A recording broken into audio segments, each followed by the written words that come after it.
everyone. My name is Abby Maxwell, and here is your climate and energy policy update for this month. The ASBN team has been presenting both in person and virtually at climate weeks across the country in the last few weeks about our BUILD campaign. For those of you who may not know, BUILD stands for Businesses United in Leading Democracy, and it is ASBN's vision for getting business leaders engaged during the 2026 midterms and beyond. We've been really excited to share these resources with groups of people that we haven't been able to speak to before, with the energy that comes from climate weeks in various cities across the country.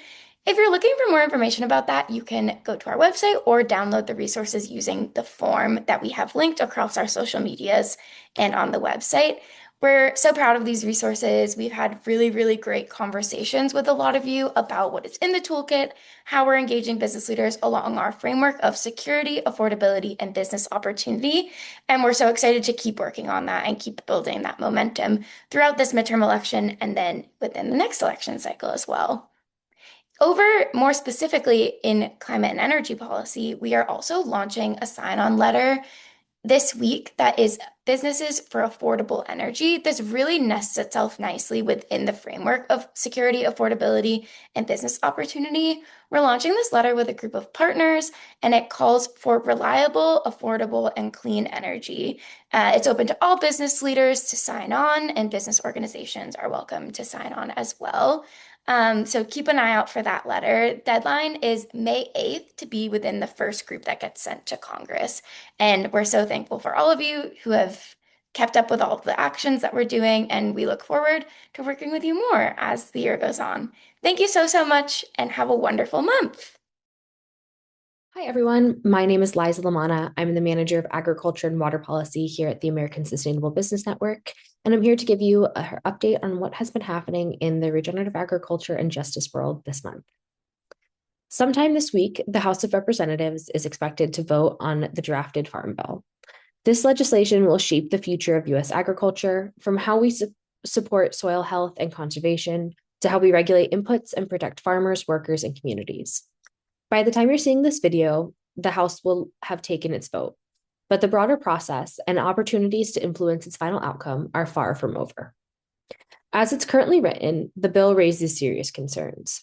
Proposed pesticide provisions could limit state and local authority while weakening accountability at a time when many businesses and producers are working to reduce reliance on synthetic inputs.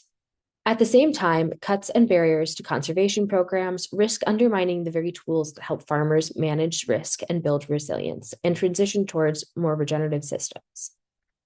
This moment matters. The Farm Bill is one of the most powerful levers we have to align agriculture policy with climate goals, public health, and long-term economic viability. And right now, key provisions risk moving us in the opposite direction. I want to thank everyone who acted quickly during our rapid response to email their representatives.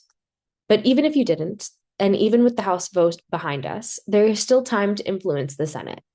Your voice remains critical as the bill moves forward.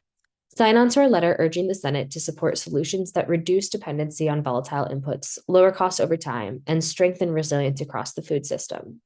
You can read the full letter on our website. And if your company is interested in engaging deeper, including policy advocacy, storytelling, or coalition efforts tied to the Farm Bill, please don't hesitate to reach out to me. We'll continue to keep you updated as negotiations advance. The House vote is just one step. What comes next will determine the strength and impact of the final Farm Bill, and sustained business engagement will be essential. Thank you so much for all of your work.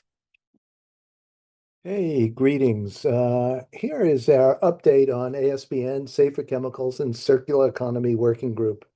So on the federal level, we are really concerned about the introduction of draft legislation that would significantly roll back the Toxic Substance Control Act and a number of the protections against toxic chemicals that are in there. And so this is a significant effort after we spent years working to fortify this and reform the Toxic Substance Control Act, which resulted in the Lautenberg Safe Chemicals Act. So we are mobilizing business leaders and have a sign-on that we would ask investors and business leaders to sign and join us on in terms of urging Congress to not weaken the Toxic Substance Control Act. Additionally, we remain concerned about the well-being of EPA's Safer Choice program. The program's has been significantly reduced from 14 full-time staff to two. They are still working on very little funding that was left over from the Infrastructure Act and with no new funding in sight. So we've created a sign-on letter with six other organizations that we would encourage you to join us in urging Congress to authorize the Safer Choice program. So we would make it a more permanent fixture with dedicated funding. And so we really hope we can get out of this revolving attempts to undermine TSCA and safer chemicals regulations overall. In New York State, we see the New York Beauty Justice Act being worked on, and the New York PFAS and Consumer Products Bill, both of which are encouraging sign-ons. In Washington State, the Department of Ecology has proposed a ban on PVC and PVDC in packaging, but suggested a 5-year postponement. So a sign-on letter is circulating to ask the department not to delay the implementation of this ban. Additionally, there are bills in California to ban the entire class of bisphenols from thermal receipt paper. Another one to require disclosure of generally recognized as safe substances and chemicals under artificial or natural flavors and spices. In Connecticut, there's a push to rollback, sorry, in the state's bottle deposit law from 10 cents to 5 cents, as bottles have been imported from neighboring states and reportedly draining the state's funds. So there's an effort there as well. So our next meeting is Wednesday, May 20th. So we hope you can join us. Thank you.